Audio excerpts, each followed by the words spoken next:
What is ADHD? What does that weird thing mean? How to know if I'm gay or not really okay? No thoughts left unsaid.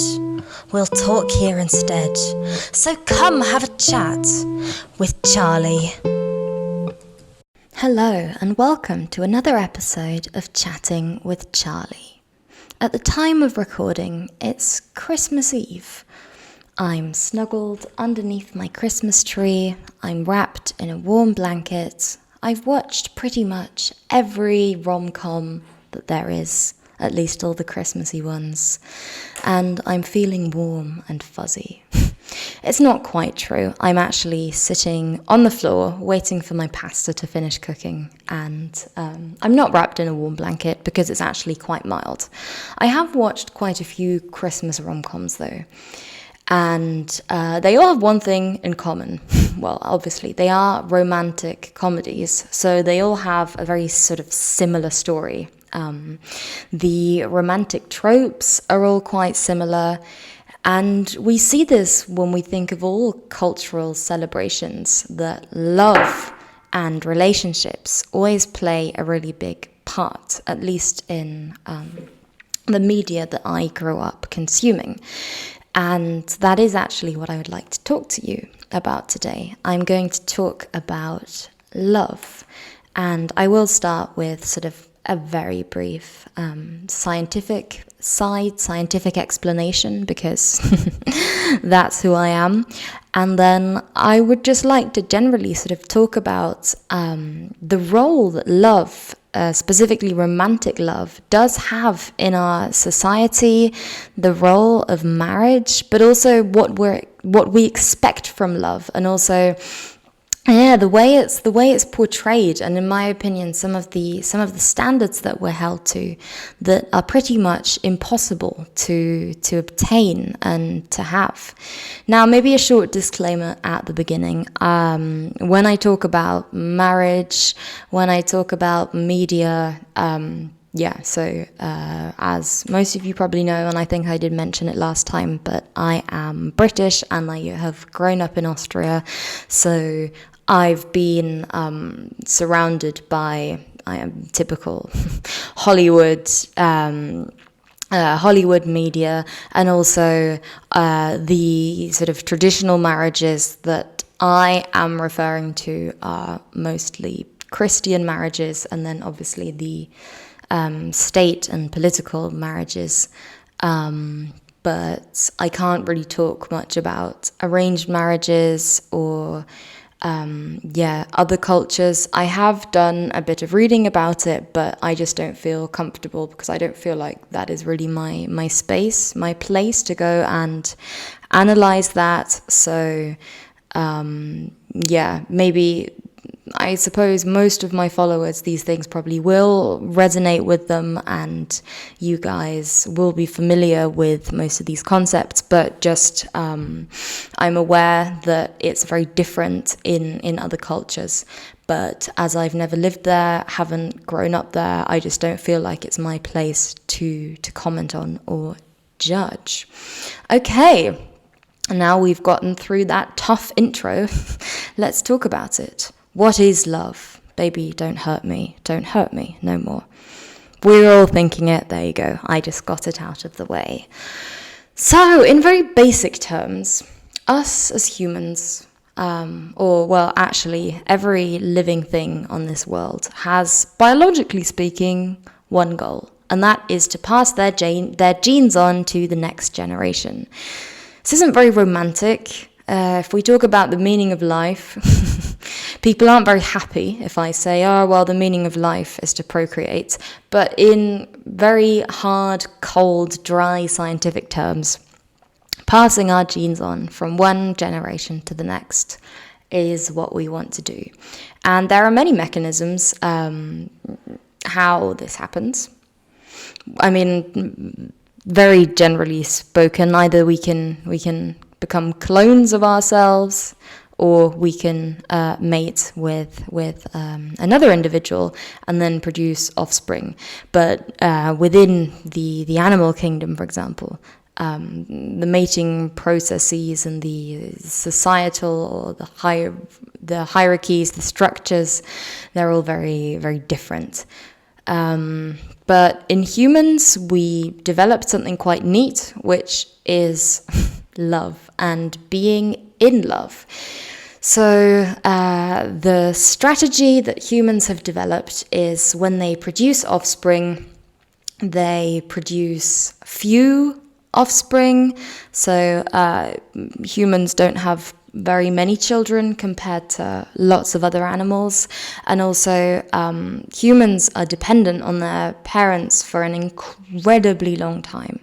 So if you think about other animals, they even other mammals, they're born and they get up. And humans are physically but then emotionally dependent on their parents for years and years. And the very interesting thing is we become sexually mature at about 12 years of age, and even then, even when technically you're sexually mature, people don't have offspring at that age, and they're still very much dependent on their parents. And as you've probably noticed, I'm saying parents, plural, because that is one of the mating strategies in humans, that we have pair bonds, that we usually have monogamous pair bonds. Again, we'll talk about this later when we talk about it on a more cultural, societal level. There are also people in non-monogamous relationships, but that's sort of the status quo. And sort of generally, if we think of sort of a typical relationship, we have a mother and a father, and they raise their child. And in order to find someone that we actually want to raise a child with, there are various things that happen, and we could take a deep dive into the evolutionary differences between men and women. And it's very interesting. There are lots of things that are different, like behavioral things. I've read several studies now. If you think about the corona pandemic, the mask wearing behavior is different between men and women, and we can put lots of these things down to sexual selection. So that a woman chooses a man. And I just want to make one thing clear. Here, again, I'm talking in very sort of basic evolutionary terms, and I'm not saying that the only viable family is one man, one woman. That is not what I'm saying. And also, I will sort of get more into my philosophies in that later, but I'm trying to, break it down sort of to the basics. And so, yeah, there are several ways that we find people, and then ideally we want to stay together. And as humans have been burdened, blessed, chanced with this big brain, we can communicate with each other, and we have values and interests and lots of different things. We want to find someone to stay with, at least, again, this is sort of, sounds a bit dry and sounds a bit depressing, but at least when our children are still maturing, and we don't want to have to care for the child alone. And in biological terms, in energy terms, so the mother has to invest a lot more in childbirth than a man does. With a man, technically it's in and out and the job is done. And if you just compare sperm and egg cells are huge compared to sperm, and then the whole pregnancy and childbirth and breastfeeding, so gestation, all of this is incredibly energy consuming. And this energy consumption, it doesn't stop after birth. Again, breastfeeding, it's incredibly strenuous, hard work. But we do often, in the majority of cases, have both parents sticking around at least for some time. So we need to sort of find a way to ensure this bond, particularly because a father can theoretically, again, in evolutionary terms, can never know for sure if a child is really his. But we need to build this trust and this foundation. And yeah, so in evolution, everything we do, we basically do for the one reason, in order to survive and then to mate. But we don't really think about it actively. Oh gosh, I really need to pass my genes on to the next generation. It sounds very basic, but we do things because it's fun, because our brain tells us, this is good and this is not good. And if you think about it, eating is fun. If you're hungry and then you eat, you feel a lot better afterwards. Foods that are very energy dense, they're more fun. Eating chocolate is more fun than eating a carrot. And sex is fun. Most people, again, obviously there are asexual people and people that don't enjoy sex due to a variety of reasons, and that's completely valid. But for the majority, sex has evolved to be fun and a good thing. Sorry, and something that we enjoy doing. So I've been talking about pair bonding and staying together with a partner and choosing a partner. So what our bodies, or what evolution has done for us, is quite neat. We have this mechanism of falling in love. And love is fairly simple biological reactions. We have neurotransmitters that affect us, that we produce greater amounts of, that are more important when we fall in love. And this makes us feel giddy and drunk and wonderful and lovely. So our reward pathways are activated. And yeah, it's all just an incredible feeling, really.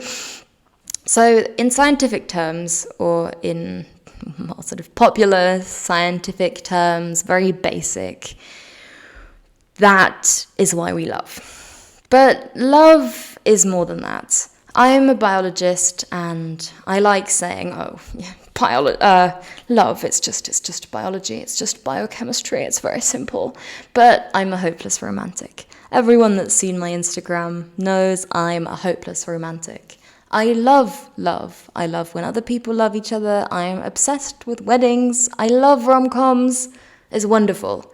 So obviously it works. I know the mechanisms, and still I love it. So what I thought we would do first is just read some quotes about love. I've Googled some quotes, and here we have Good Housekeeping 102 Best love quotes that will make anyone believe in true love. Don't worry, I'm not reading 102 quotes to you. But if we choose a few random ones, we have by Joyce Carol Oates, in love there are two things, bodies and words. We have by Eckhart Tolle, to love is to recognize yourself in another. By Nietzsche, we have, there is always some madness in love, but there is also some reason in madness. If we want to read one more, we can have Julia Roberts. You know it's love when all you want is that person to be happy, even if you're not part of their happiness. Maya Angelou, have enough courage to trust love one more time, and always one more time. So we see lots of these quotes have in common that they're telling us to trust, to have faith in love. Lots of the other ones say to love unconditionally, talking about the madness of love, that we feel like we can go mad. The pain of a heartache can cause physical pain, can cause physical sensations. Being in love is incredible, and feeling like we're not loved is dreadful and awful, and we all seek love, we want love, we love being loved, and yeah. And now I'm finally starting to get to the point. We love being loved, but what is love? We have all of these quotes about love, and no one's really No one's really defined love. So we have heard some things. We've heard that courage is a part of love. Madness is a part of love. Before, I spoke about biology as part of love. And even though love is something very individual for all of us, something very specific, something that we all feel differently about, we all do have a same sort of general idea of what we think love is and what love means. And we can see this in media, just the fact that the same sort of movie tropes, the same literature tropes, that they've been around for quite a long time. If you look at ancient Greek tragedies, the way they're built up is actually very, very similar to rom-coms. And once you know that, it's quite fun to watch rom-coms, because you usually have the characters, and it's sort of a will they won't they situation, and then you have a moment where you think this is it, they've got each other now and it will all be wonderful, but then you see, oh no, there's another hour of the film left, and then everything sort of goes to shit, and you think they're doomed. And there's this moment where it all seems to fall apart, and at the end they do actually get each other. And it's very similar in the structural similarities are there to Greek tragedies. So we can see that these ideas have been around for a very, very long time. And still, what is love? If you've watched Brooklyn Nine-Nine, you might love the famous quote by Ray Holt. Love, it sustains you. It's like oatmeal. So love is this wonderful thing that connects people, that makes us stay together, that makes us feel happy and good and warm and comfortable and excited.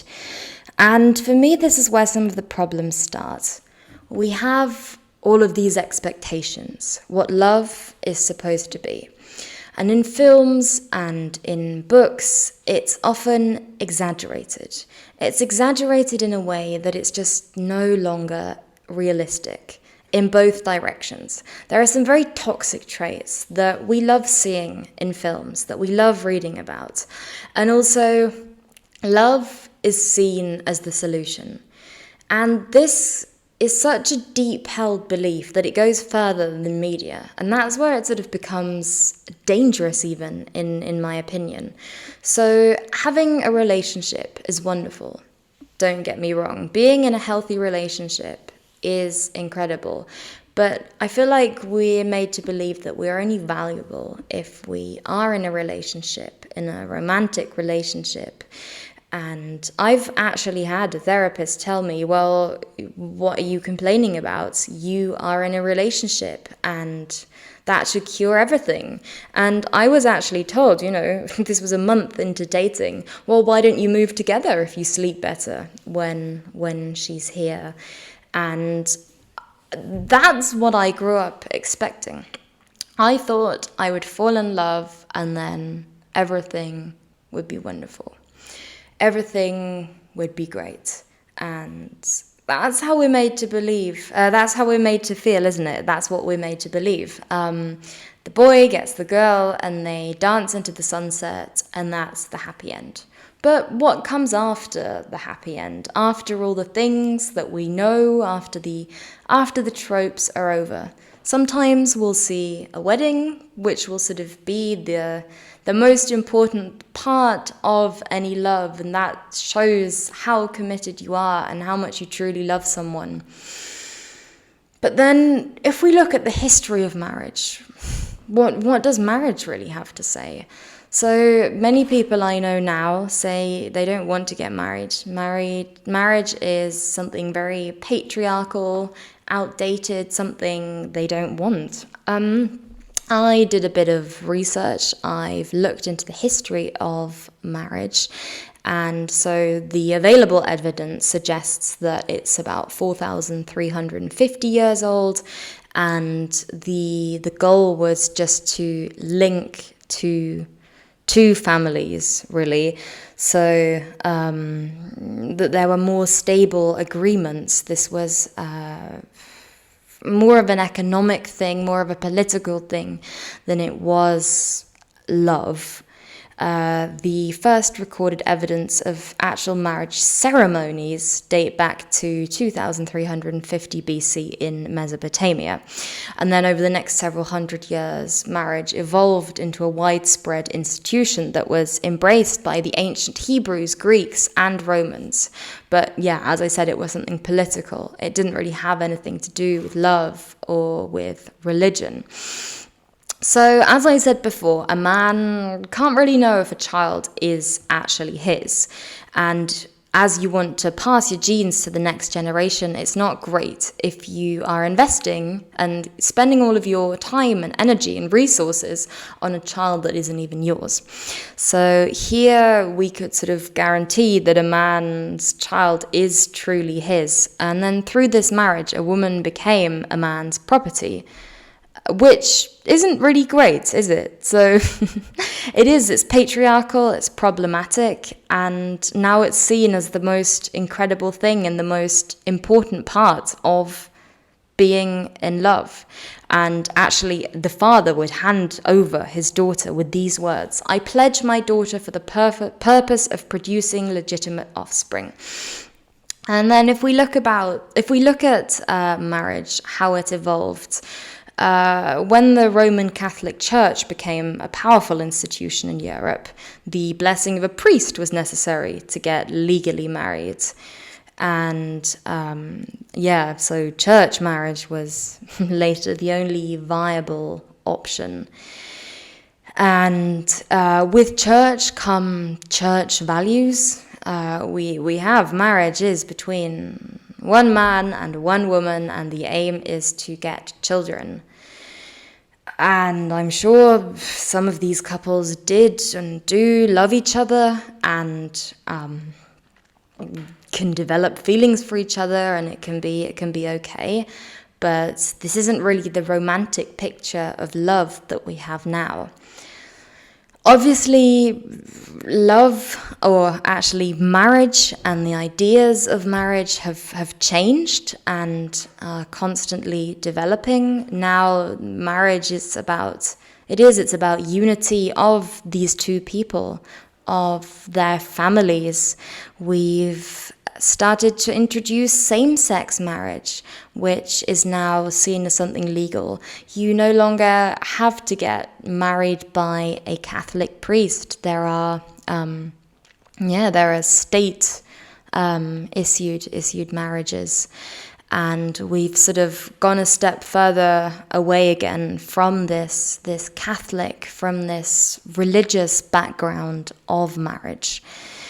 But still, it's something that's deeply ingrained into our society as being the thing that we want. And I can speak for myself. I know I want to get married one day. I love the idea of wearing a white dress and everyone celebrating my love. And here I come to the next point. Love can be an act of rebellion. I love who I love, and in my case, this is a woman, and we got together against all odds. I mean, the odds weren't stacked against us that much, because in Austria we can get legally married, and on paper we have equal rights, even if in reality it's often not like that, and discrimination is still a problem. But for me, loving is rebelling and claiming marriage with its patriarchal structures and its patriarchal origins.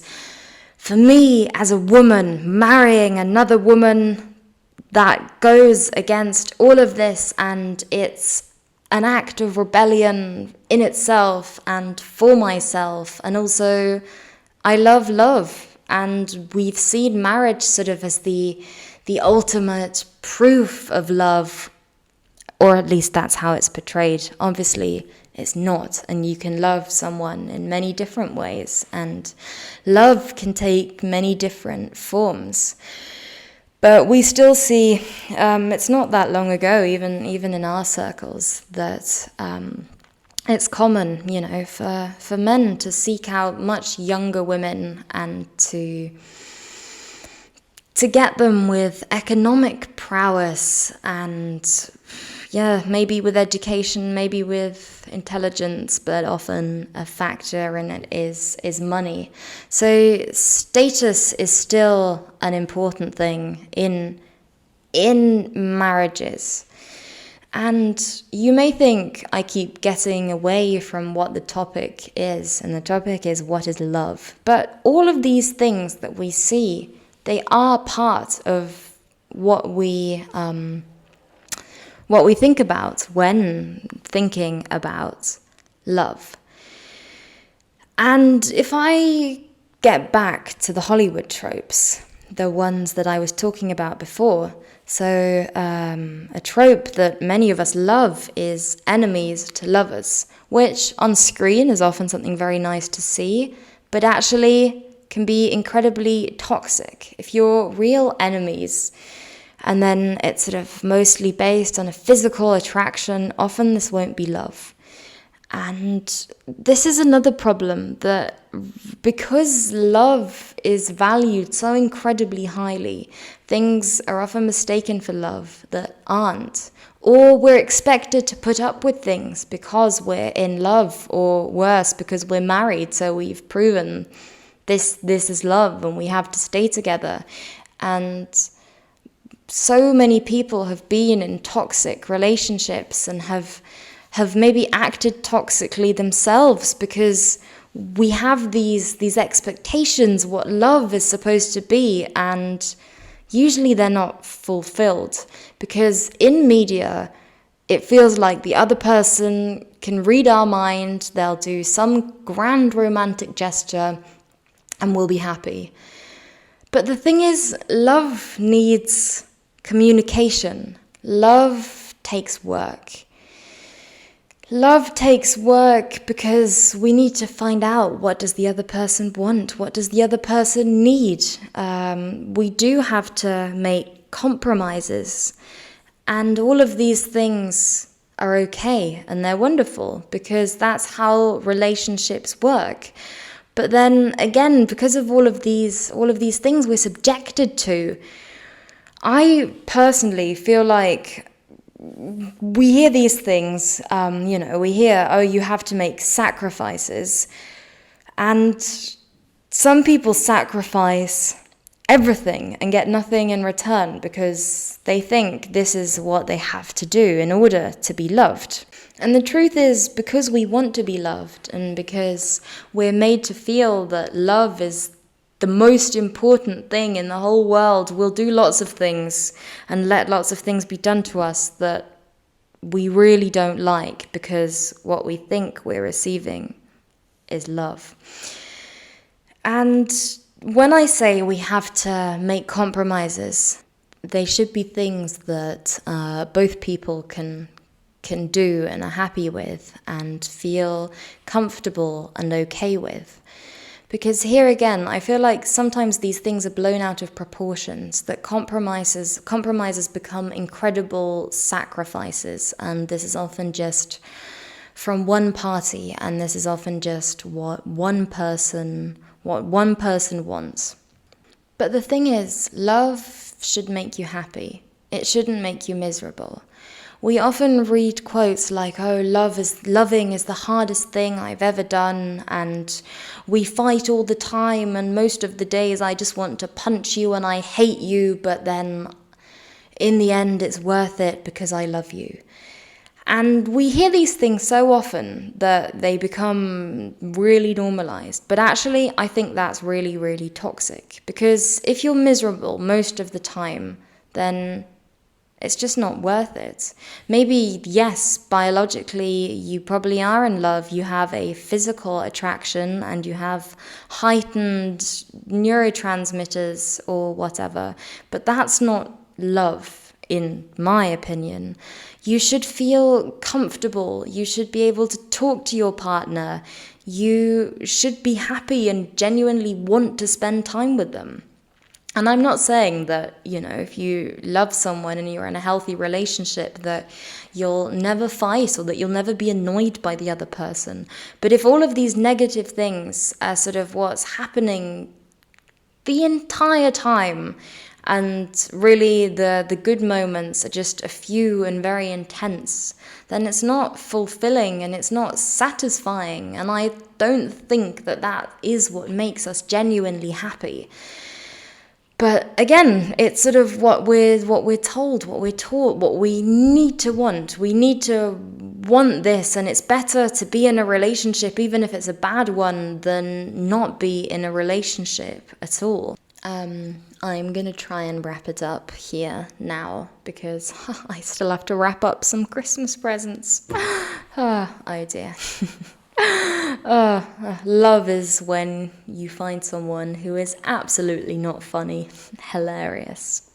No, but I'm going to try and wrap it up here and try and define for me personally what love is. For me, love is not explosive and dramatic and loud and bold. For me, love is comfort. It's being safe and feeling at home when you're with that special person or those special people. For me, love is being able to be authentic with my quirks and my troubles and what makes me happy, and being able to be truly me and not having to mask anything or hide anything. Love is unconditional trust, and knowing that the other person will have my back and that they'll do what they believe is right and that our values will align. Love is warm and comfortable and great. What is everyone else's opinion on love? How would you define love? What is love for you? For those who are not living in a monogamous structure, how does that change love? If anyone would ever want to, be a guest on an episode and talk about what love means for them, particularly if you're in a non-conventional relationship, I would really, really love to hear about that. And if we sort of wrap it up with, if we circle back to the first thing we said, that love is just biology and just biochemistry, does that make it worth less? I don't think so. I think that makes it almost even more incredible that something that is chemically fairly simple can have us talk for hours and hours and inspires people all around the world to write songs and make poetry and do all of these weird, crazy things just because they love someone. And now, as this episode reaches the end, I would like to share something with you that makes me incredibly happy. Who wants a sausage?